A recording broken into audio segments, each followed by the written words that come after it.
ஒரு மகிழ்ச்சியான செய்தி. இதயம் நல்லெண்ணெயின் விலை லிட்டருக்கு ரூபாய் 105 குறைஞ்சிருக்கு. செப்டம்பர் 2023ல 1 லிட்டர் இதயம் நல்லெண்ணெயின் அதிகபட்ச விலை ரூபாய் 503. ஆனா இப்ப 1 லிட்டர் இதயம் நல்லெண்ணெயின் விலை ரூபாய் 398 மட்டும்தான் தமிழ்நாட்டுல. அப்ப இனிமே எல்லாரும் இதயம் நல்லெண்ணெய் வாங்கலாம் இல்ல? இது வரைக்கும் காட்டுக்குள்ள போனவங்க யாரும் திரும்பி வந்ததே இல்ல. மும்மொழி திட்டத்தை ஆதரிச்சு இந்த கையெழுத்து இயக்கம். நீங்கள் தமிழ்நாட்டு அரசாங்கம் மட்டும்தான் திமுக இந்த தேசிய கல்விக் கொள்கையில் ஒரு புது விளையாட்டு விளையாடுறாங்க. இன்றைக்கி திமுக அம்பலப்பட்டு போய் நிற்குது. திமுகவினுடைய அரசியலே நாடக அரசியல். இன்னும் எத்தனை நாளைக்கு இந்த நாடக அரசியல் மக்கள்கிட்ட எடுபடும்னு தெரியாது. ஆனால் இதை நாங்கள் அம்பலப்படுத்தணும்னு முடிவு பண்ணிட்டோம். இது 1965 இல்லை, இது 2025. இன்றைக்கி ஜவஹர்லால் நேரு பிரதம மந்திரி இல்லைங்க, நரேந்திர மோடி பிரதமர். இது இந்தி மொழிக்கான இயக்கம் இல்லைங்க, ஒரு இந்திய மொழிக்கான இயக்கம். இந்த வித்தியாசத்தை ஊடக நண்பர்கள் மூலமாக நான் பொதுமக்களுக்கு சொல்ல கடமைப்பட்டிருக்கேன். இதுவரைக்கும் காங்கிரஸினுடைய கொள்கை என்ன? மொழிக் கொள்கை காங்கிரஸுக்கு என்ன?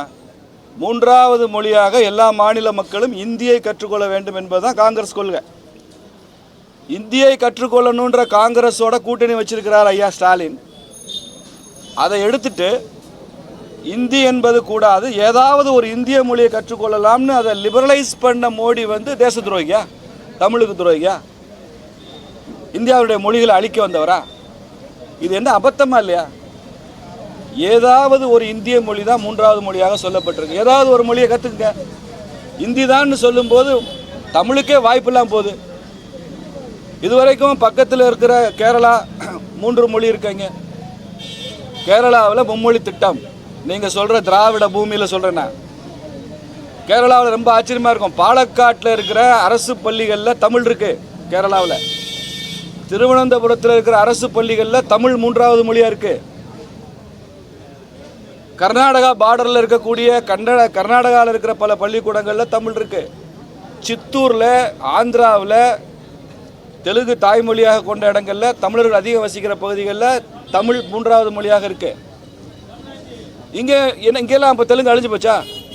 3 மொழி கொள்கை ஏற்றுக்கொண்டதுனால ஆந்திராவில் தெலுங்கு அழிஞ்சு போச்சு, கேரளாவில் மலையாளம் அழிஞ்சு போச்சுங்க, குஜராத்தி அழிஞ்சு போச்சு, மராத்தி அழிஞ்சு போச்சு. அப்படி ஏதாவது தரவுகள் இருக்கா அவங்ககிட்ட? மொழி அழிஞ்சு போச்சுன்னு. இன்றைக்கி மலையாளம் ரொம்ப ஸ்ட்ராங்காக இருக்குது. தமிழுக்கு இணையாக இன்னும் சொல்லப்போனால் திராவிட ஆட்சிகளில் தமிழ் வளர்ந்ததை விட, இந்த 50 ஆண்டுகளில் வளர்ந்ததை விட, இந்த 50 ஆண்டுகளில் மலையாளம் பல மடங்கு வளர்ந்துருக்கு, தெலுங்கு பல மடங்கு வளர்ந்துருக்கு. திராவிட கட்சிகள் வந்ததுக்கப்புறம் தான், திமுக வந்ததுக்கப்புறம் தான் தமிழ் வளர்ச்சி குறைஞ்சி போயிருக்கு. இந்த வாய்ப்பை கொடுக்கணும். நாங்கள் இன்னொரு வெளிப்படையாக ஒரு கேள்வி, எங்கள் தலைவர் அவர்கள் அதை திரும்ப கேட்டுகிட்டே இருக்கார். தமிழ்நாட்டிலே இந்தி இல்லைன்னு சொல்லுங்கள், தமிழ்நாட்டிலே 3 மொழி எந்த பள்ளிக்கூடத்தில் இல்லைன்னு சொல்லுங்கள், நாங்கள் ஒத்துக்கிறோம்.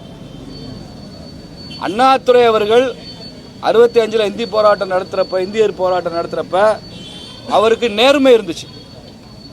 திமுகவில் இருந்து அப்போ அண்ணாதுரை அவர்கள் எந்த இந்தி பள்ளிக்கூடம் நடத்தலை, செல்ஃப் ஃபினான்ஸில் கல்லா கட்டலை, கல்வி நிலையங்கள் நடத்தி கல்லா கட்டலை அண்ணாதுரை.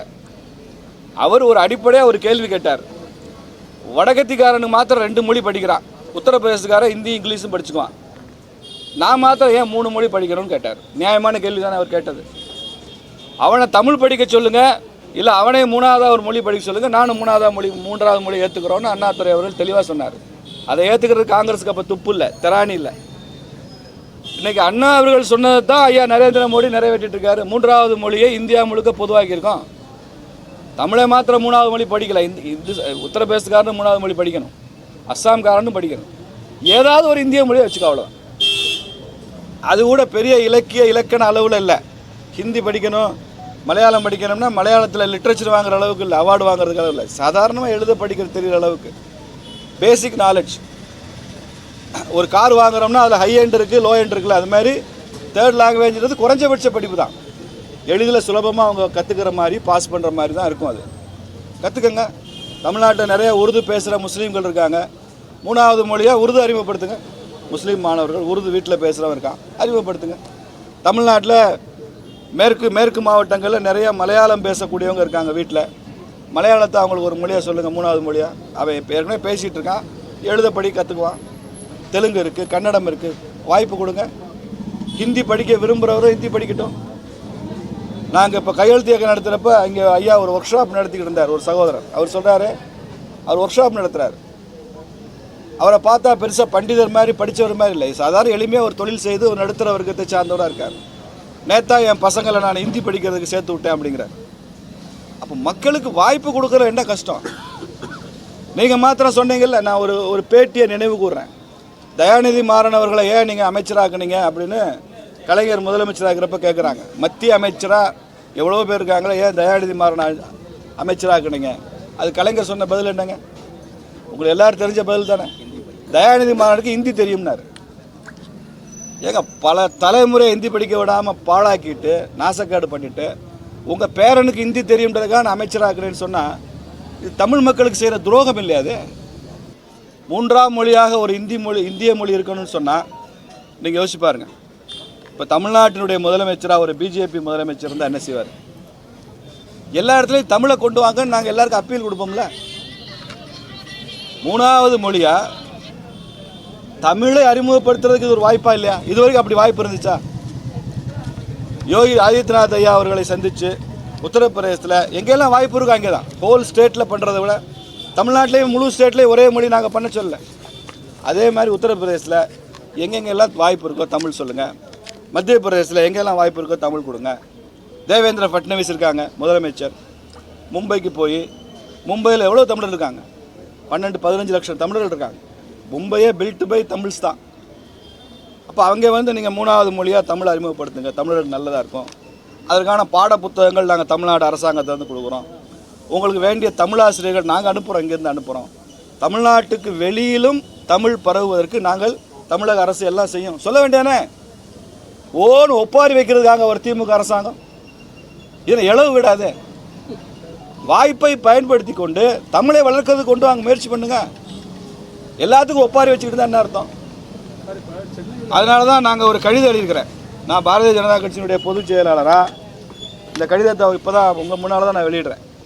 இதில் கேரளாவினுடைய முதலமைச்சர் மார்க்சிஸ்ட்டுங்கிறதுனால, அதே மாதிரி யோகி ஆதித்யநாத் எங்களது முதல்வர் உத்தரப்பிரதேசத்தில் அவர், சீதாராமையா காங்கிரஸ் கட்சி, தேவேந்திர ஃபட்னவிஸ் மகாராஷ்டிரா, பினராயி விஜயன் மார்க்சிஸ்ட்டு, காங்கிரஸ், பிஜேபி எல்லா முதலமைச்சருக்கும் நான் கடிதம் எழுதியிருக்கேன். இந்த கடிதத்தை உங்களுக்கு நான் ஒரு காப்பி தர முடியும். வேணும்னா நான் பிரிண்ட் எடுத்து பிடிஎஃப்ல உங்களுக்கு அனுப்புகிறேன். எல்லாருக்குமே அனுப்ப முடியும். இதில் என்ன சொல்லியிருக்கிறோம்? வாய்ப்பு இருக்கிற இடங்கள்லாம் மூணாவது மொழியாக இதை இப்படி பிடிச்சி மூணாவது மொழியாக தமிழை உங்கள் மாநிலத்தில் அறிமுகப்படுத்துங்கன்னு தமிழ்நாடு பிஜேபி சார்பாக நான் கோரிக்கை வைக்கிறோம். ஒரு கட்சி கோரிக்கை வைக்குது. இதையே தமிழ்நாடு முதலமைச்சர் கோரிக்கை வச்சா அதுக்கு இன்னும் வெயிட் அதிகம். ஒரு தமிழக அரசே என்ன செய்ய முடியும்னு அந்த முதலமைச்சர்களுக்கு உத்தரவாதம் கொடுக்க முடியும் அவரால். நாங்கள் சென்டிமெண்டலாக தான் கோரிக்கை வைக்க முடியும். அப்படி வச்சுருக்கோம். நாங்கள் என்ன நடக்குதுன்னு பார்ப்போம். ஆனால் இப்படி கோரிக்கை வைக்கிற வாய்ப்பு, உங்கள் மாநிலத்திலும் தமிழை அறிமுகப்படுத்துங்கன்னு சொல்கிற வாய்ப்பு 80 வருஷமாக காங்கிரஸ் ஆட்சி பண்ணிச்சா வந்துச்சா?